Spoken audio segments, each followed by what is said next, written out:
Hi guys, just a quick one right now. I bought a little 9 by 12 canvas. It's not my favorite shape, but it's okay. Don't know what the weather's going to do. Don't know what my plans are for the weekend. But I might end up using this. So I thought I would just prepare it tonight. I think it was on my last video, Scott Hebert had left a comment regarding, or a question I guess, regarding my use of the word garish. And yeah, you know, as you suggested, Scott,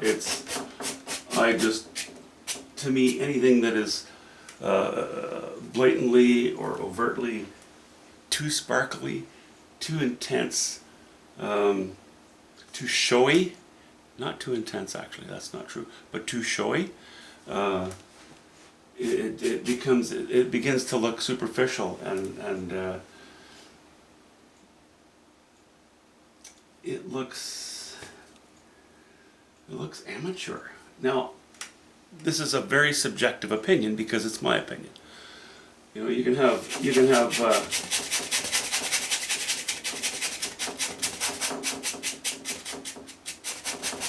garish jewelry if it's too loud.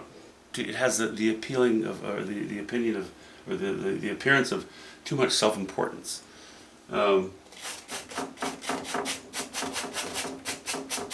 It's as though, you know, it's the old thing of the guy's got to drive a great big pickup truck because he's got a small you-know-what. That sort of thing. It becomes garish, vulgar in a manner, you know. Maybe not quite, but close.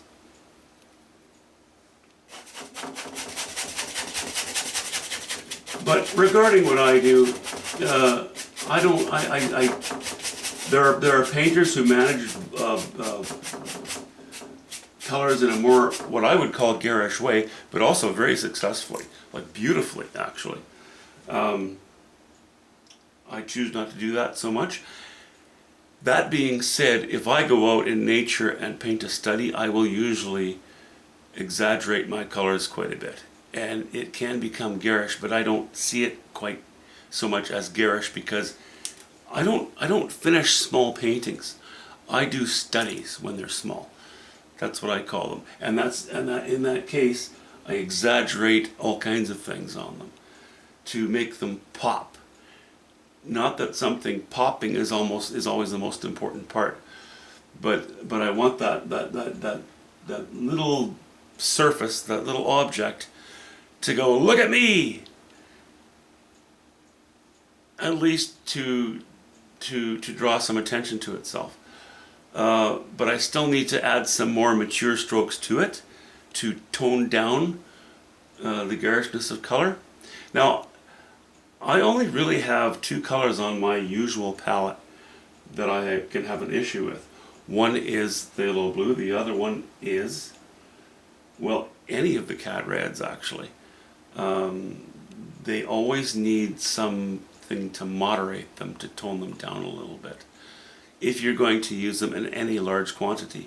All the red sheds that I've done, I have had a few strokes of straight cad red medium, for example, but just the odd one. Mostly I've added anything from yellow ochre to cad yellow deep to cad yellow pale, to alizarin crimson to burnt sienna, just to make them appear a little bit richer rather than just in your face.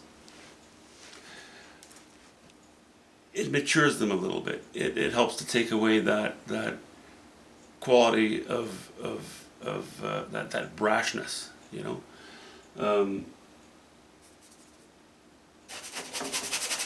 And often, if they're not handled well,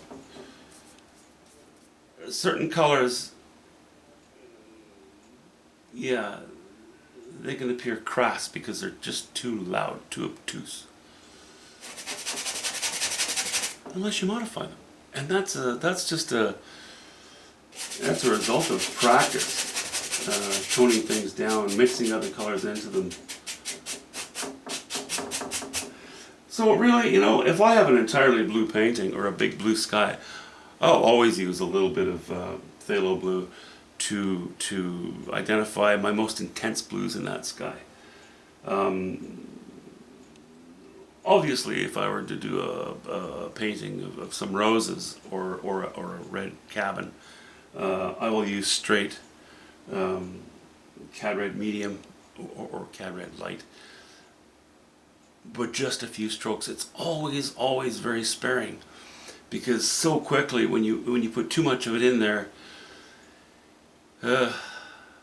too much of a good thing is no longer a good thing, because you have too much of a strong thing is no longer a strong thing, because when it's surrounded by other strong things, none of it's special anymore. None of it's strong. Anyway, blithering away, Scott. When you mentioned, when you threw your question in there, followed by a couple of suggestions of my thinking, you're dead on. Overuse of a good thing turns it into not a good thing. That's it for tonight. I'm prepping this just in case I'm lucky enough. Well, okay, if the weather's decent, because I'm not a rainy day painter in oils. Frankly, that's just really bad idea, workmanship wise. So we'll see how it goes. I don't have high hopes, but at least I have something to work on tomorrow. Talk to you soon, guys. Have a good weekend.